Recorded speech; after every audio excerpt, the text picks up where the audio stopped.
One of the teams really on a roll in these playoffs, the Dallas Cowboys. They won 4 straight.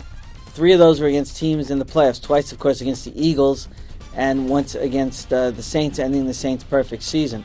The last loss was against San Diego, another playoff team. The Cowboys have looked really strong on defense in the last few weeks.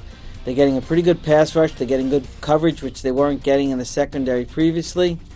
And they're pretty good against the run. All of those things they need to be against a Minnesota team that has a nice balanced offense with Brett Favre, of course, at quarterback, and mainly Adrian Peterson running the ball.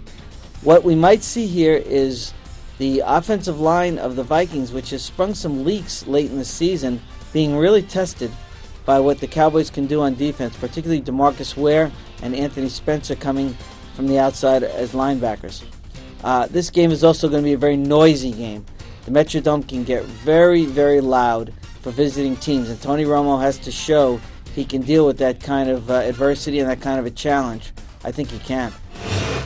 San Diego comes into this playoff game off a bye and 11 straight victories.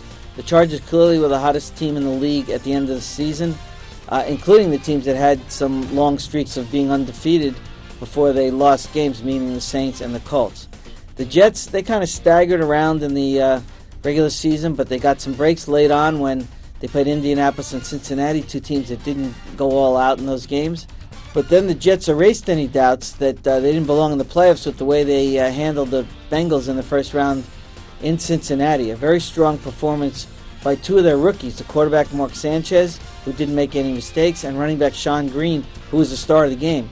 Plus a defense that completely shut down a one-dimensional Cincinnati offense. Now comes San Diego. San Diego's not one-dimensional at all. Phillip Rivers is an excellent thrower.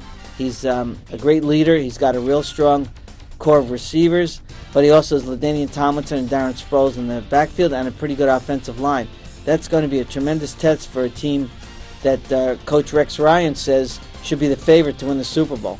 If they win this game at San Diego, a lot of people may reevaluate the Jets.